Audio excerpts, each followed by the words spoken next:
Students, मैं Uma Rathore, assistant professor of chemistry, government Gurukul college Bikaner.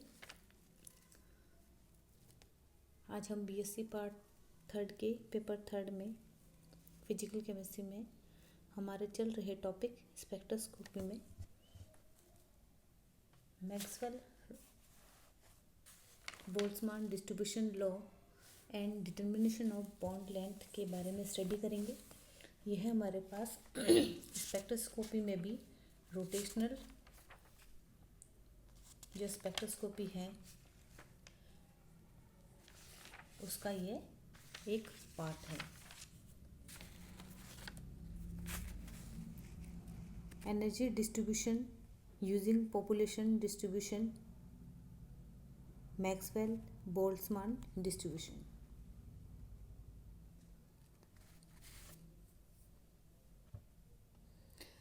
Boltzmann ने जो ये जो एक्सप्रेशन है नीचे दिया हुआ NJ/N0 is equal to e⁻−del E/kT,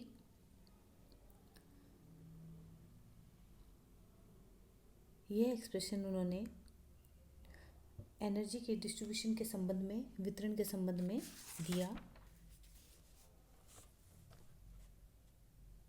spectroscopy में किसी पदार्थ, चाहे वो ठोस हो, द्रव हो, गैस हो, के कई अणुओं के झुंडों द्वारा विकिरणों के अवशोषण या उत्सर्जन को स्पेक्ट्रोफोटोमीटर द्वारा रिकॉर्ड किया जाता है। पदार्थ के विभिन्न ऊर्जा वाले अणुओं की आबादी जो होती है बोल्ट्जमान वितरण नियम के अनुसार होती है। अब किसी विशेष ऊर्जा स्तर के अणुओं की संख्या जब तक पर्याप्त ना हो तब तक उनके द्वारा ऊर्जा का अवशोषण या उत्सर्जन अधिक प्रभावी नहीं होता। यानी एक पर्याप्त अणुओं की संख्या होनी जरूरी है। अतः किसी विशेष परिस्थितियों में जो घूर्णन है यानी रोटेशनल है, कंपन वाइब्रेशनल है, इलेक्ट्रॉनिक है, अवस्थाओं की आबादी या संख्याओं की जानकारी स्पेक्ट्रोस्कोपी के लिए बहुत अधिक महत्वपूर्ण है।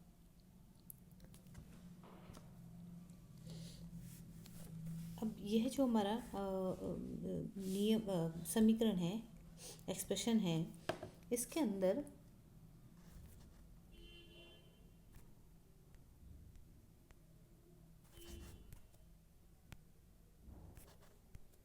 जो ये हमारे पास यहाँ पर जो NJ है और N0 ये है number of moles in higher and lower energy level respectively. जो हायर एनर्जी लेवल है उसको NJ से प्रदर्शित किया गया है, लोअर एनर्जी लेवल को N0 से प्रदर्शित किया गया है। और हमारे पास जो del E है energy difference between two energy level, यानी दोनों ये जो एनर्जी लेवल हमारे पास बने हैं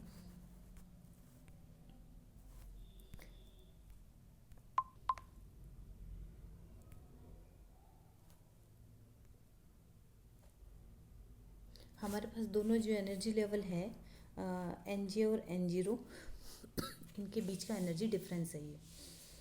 density of population of molecule in energy state can be given. अब हमारे पास जो मॉलिक्यूल का जो घनत्व है, अणुओं का जो घनत्व है, जो एनर्जी स्टेट में इस प्रकार दिया जा सकता है NJ समानुपाती e⁻−EJ/kT। Spectral energy level are degenerate, so intensity of spectral line depend upon degeneracy factor Gj. For a diatomic molecule the degeneracy factor is, जो इक्वेशन है हमारे पास ये है Gj is equal to 2J+1।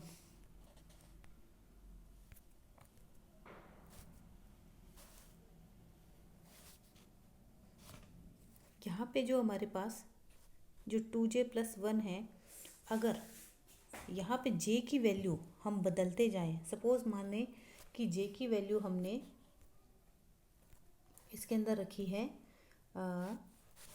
0, J0 रखने से 2 × 0 + 1 यानी जी जे हमारे पास कितना आएगा 1। जो डिजेनरेसी फैक्टर है वो हमारे पास कितना मिला 1। यदि मान लीजिए जे हमने रखा है +1 तो 2 × 1 + 1 हुआ हमारे पास 3। तो डिजेनरेसी जो हमारे पास फैक्टर है वो हुआ हमारे पास 3। इसी प्रकार जे की वैल्यू अगर 2 रखते हैं तो 2 × 2 + 1 यानी 5। डिजेनरेसी फैक्टर की वैल्यू हुई 5। Thus, intensity of a spectral line is determined by the multiplication of degeneracy factor and Boltzmann factor.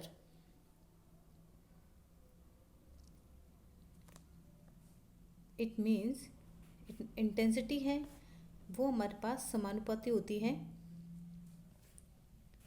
Nj/N0 is equal to 2j + 1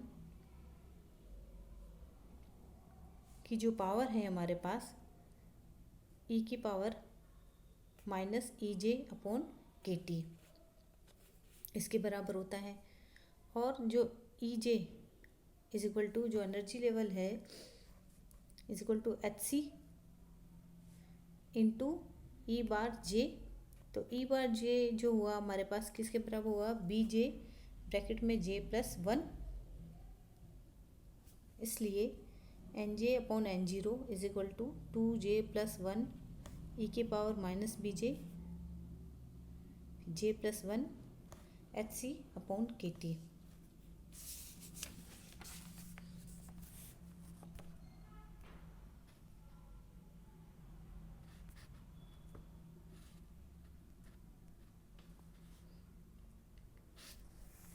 अब यह जो हमारे पास एक ग्राफ है यह हमने relative population of various rotational levels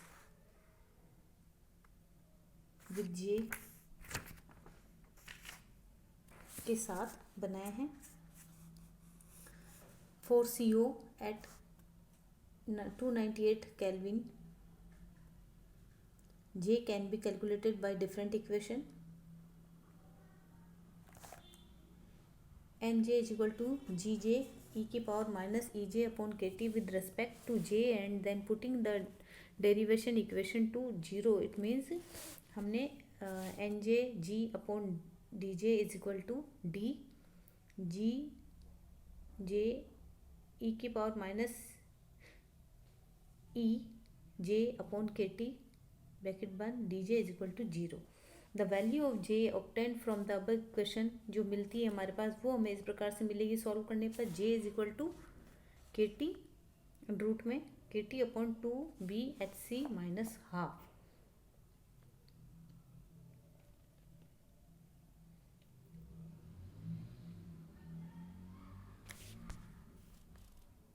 अब हम देखते हैं बॉन्ड लेंथ। एक बंध की जो लंबाई कितनी होती है किस प्रकार ज्ञात करते हैं उसे हम बॉन्ड लेंथ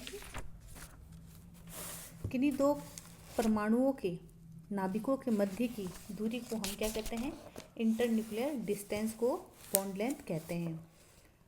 जो अपने पास घूर्णन स्पेक्ट्रा यानी रोटेशनल स्पेक्ट्रम में हम देख चुके हैं कि स्पेक्ट्रल जो लाइन की तीव्रता है और घूर्णन स्थिरांक रोटेशनल कांस्टेंट से इंटरन्यूक्लियर डिस्टेंस या बंध लंबाई को ज्ञात किया जा सकता है।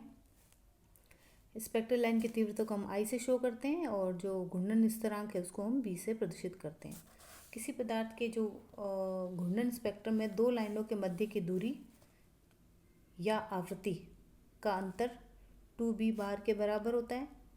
अतः घूर्णन स्पेक्ट्रम में से B बार या आवृत्ति स्थिरांक को ज्ञात कर लिया जाता है।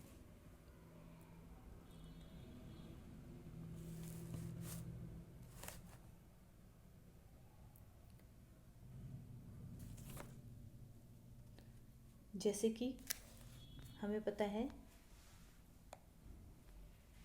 जो फ्रीक्वेंसी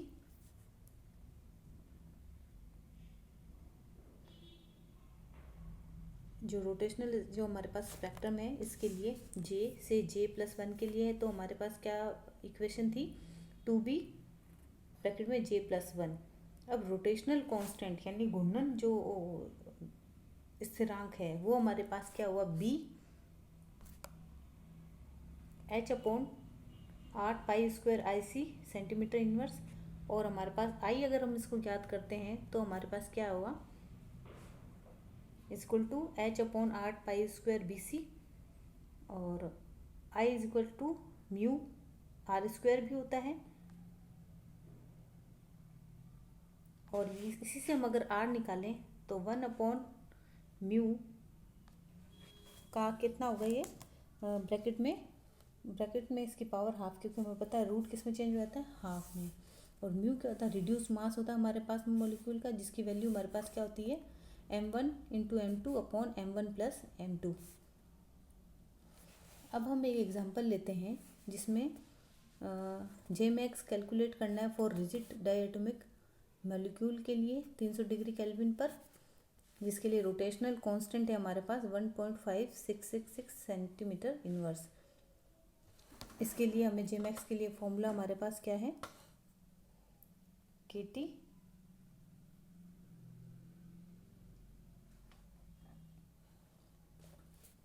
रूट में KT/2BBC -½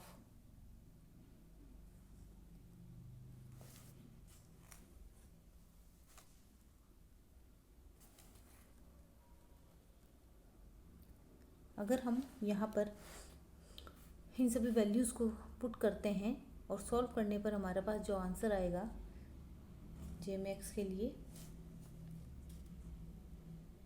वो है हमारे पास 7.5।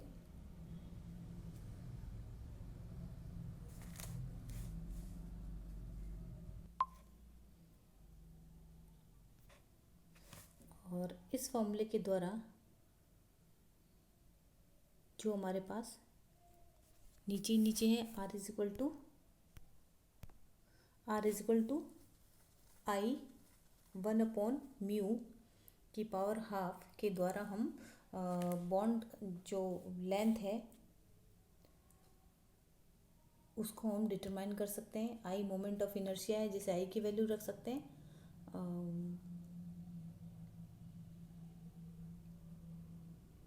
नीचे म्यू जो कि रिड्यूस मास है उसकी वैल्यू रखने पर हमें इंटरन्यूक्लियर डिस्टेंस यानी बॉन्ड लेंथ की प्राप्ति हो जाती है। Thank you, have a nice day.